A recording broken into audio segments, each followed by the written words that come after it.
तो hi guys, नमस्कार।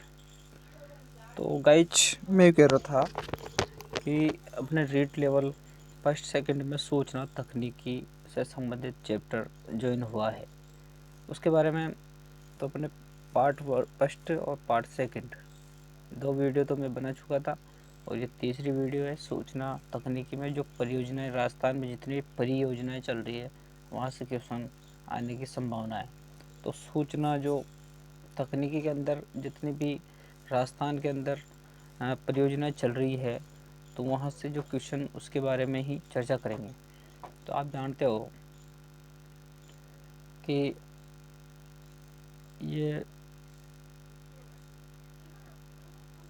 राज्य फर्स्ट योजना है कि राज्य मास्टर केंद्रीकृत, राज्य मास्टर केंद्रीकृत डेटा हब।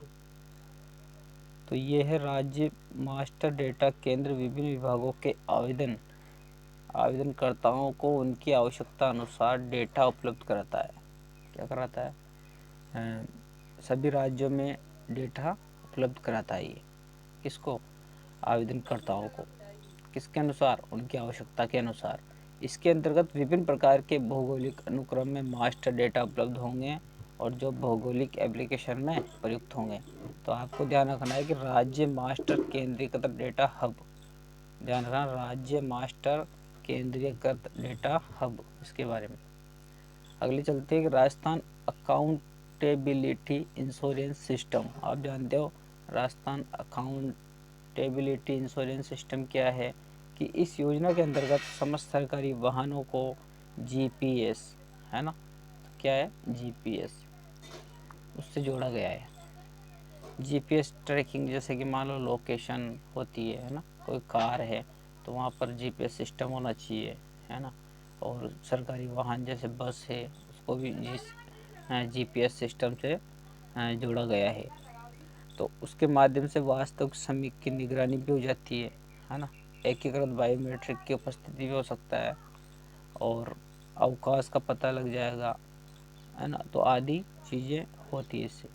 तो धौलपुर में पायलट प्रोजेक्ट क्रियान्वित किया गया। ध्यान रखना, सबसे पहले पायलट प्रोजेक्ट कहाँ पर क्रियान्वित किया गया? धौलपुर जिले में। और ये राज्य व्यापी क्रियान्वयन प्रक्रिया में है ये। नेक्स्ट चलते हैं मानव संसाधन विकास। तो विभिन्न विभागों के जा रहे कंप्यूटरीकरण की सफलता सुनिश्चित करने के लिए कंप्यूटर में दक्ष व मानव संसाधन का विकास अति आवश्यक है। विभाग द्वारा इस लक्ष्य की प्राप्ति दिसंबर 2015 तक लगभग 31,450 सरकारी अधिकारियों को प्रशिक्षण किया गया है। दोस्तों, कितने लोगों को? 31,450। ध्यान रखना कि मानव संसाधन विकास के अंतर्गत सूचना तकनीकी भी नई चैप्टर ज्वाइन हुआ है। ध्यान रखना कि जो अभी 2021 में जो शिक्षा तकनीकी है ना, शिक्षा नीति, तो वो भी किसके अंतर्गत हुई? मानव संसाधन विकास के अंतर्गत। ध्यान रखना कि इंदिरा गांधी युक्त राष्ट्रीय विश्वविद्यालय पाठ्यक्रम की फीस पुनर्भरण। इंदिरा गांधी सरकारी क्षेत्रों में सूचना प्रौद्योगिकी क्षमता के विकास के लिए राजस्थान सरकार ने सरकारी कर्मचारियों द्वारा इंदिरा गांधी मुक्त राष्ट्रीय विश्वविद्यालय के माध्यम से MCA, MBCA एवं सूचना प्रौद्योगिकी आधारित सर्टिफिकेट पाठ्यक्रम पूर्ण करने पर नियमानुसार शुल्क पुनर्भरण करने का निर्णय लिया है। ध्यान रखना, किसने डिसाइड किया है? इंदिरा गांधी मुख्य राष्ट्रीय विश्वविद्यालय पाठ्यक्रम की फीस, है ना। तो ये भी ध्यान रखना। राजस्थान नॉलेज कॉरपोरेशन लिमिटेड नीचे, तो RKCL, ये भी इम्पोर्टेंट है। राजस्थान नॉलेज कॉरपोरेशन लिमिटेड क्या है? RKCL की स्थापना राज्य के दूरस्थ ग्रामीण क्षेत्रों में सूचना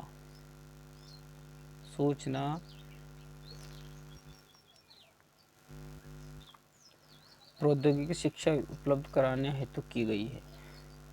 RKCL की सूचना प्रौद्योगिकी शिक्षा उपलब्ध कराने के लिए की गई है, जिसे अपने आपसी भिन्नता में कम किया जा सके और अंतिम माइल कनेक्टिविटी मुद्दों को संसाधन उपलब्ध किया जा सके। यह राजस्थान सरकार द्वारा मान्यता प्राप्त है और RKCL के RSCIT प्रमाण पत्र द्वारा राज्य कर्मचारियों को निःशुल्क पुनर्भरण के आदेश जारी किए गए हैं। ठीक है। अब आती है, क्योंकि RSCID कर सकते हैं उससे, है ना। अभिनव परियोजना की बात करते हैं तो सिंगल साइन ऑन SSOID बनाई जाती है। जिसमें मान लो आप फॉर्म भरने जाते हो मित्र पे SSOID, तो वो इसी से संबंधित है। इस परियोजना के अंतर्गत सभी विभागीय एप्लीकेशन के लिए एकल उपयोगकर्ता प्रबंधक उपयोग करेंगे। उसके द्वारा समस्त अधिकारी केवल एक बार साइन इन करके अनेक एप्लीकेशन पर कार्य कर सकते हैं। सभी विभागीय एप्लीकेशन इस सुविधा से जोड़ी जा सकती है दोस्तों। आगे आता है राजनेट, वेरी वेरी इंपॉर्टेंट है राजनेट। इस परियोजना के अंतर्गत एकीकृत नेटवर्क समाधान हेतु ग्राम पंचायत स्तर पर राजस्वान, सेकलेन, वी सेट, captive optic fibre cable RF के द्वारा कनेक्टिविटी उपलब्ध करवाई जाएगी। इस योजना के अंतर्गत जिला कलेक्टर ब्लॉक स्तर पर कार्यकर्ताओं के कक्ष आधारित वीडियो कॉन्फ्रेंसिंग की सुविधा उपलब्ध करवाई जाएगी। अब आता है राज ई वॉलेट, जानकर राज ई वॉलेट। इस योजना के अंतर्गत सुरक्षित और अधिकृत इलेक्ट्रॉनिक हस्ताक्षर, है ना, स्वयं प्रमाणित डिजिटल हस्ताक्षर और विकल्प की सुविधा भी कराई जा रही है। यानी कि आप मूल निवासी जाति प्रमाण पत्र बनवाते हो तो वहाँ पर ऑटोमेटिक ई डिजिटल हस्ताक्षर हो जाते हैं, तो वही चीज़ें। नेक्स्ट देखते हैं कि मोबाइल डेवलपमेंट सेंटर, इसकी स्थापना मोबाइल एप्लीकेशन के विकास, क्रियान्वयन एवं प्रबंधन हेतु की गई। Data analytical big data cluster, इसके अंतर्गत विभाग अपने अव्यवस्थित बड़े डाटा समूह, ध्वनि दृश्य प्रतिबिंब को इकट्ठा कर सकता है और इसी डाटा को विश्लेषण और ग्राफिकल प्रस्तुतिकरण भी उपयोग कर सकता है। तो दोस्तों ये थे नोट्स, तो इसको ज़रूर ध्यान रखना और इस तरह से प्यार बनाए रखना। चैनल को अवश्य सब्सक्राइब कर लो और वीडियो को लाइक ज़रूर करो। तो मिलता हूँ नेक्स्ट पार्ट 4 में, उसके इम्पोर्टेंट क्वेश्चन लाऊंगा, तो इसको आप अच्छे से रिवाइज कर लो एक दो बार, जिसमें समझ में आने लग जाएगा ये, है ना, ज़्यादा वो नहीं है ये। तो मिलते हैं नेक्स्ट वीडियो में। जय हिंद, जय भारत।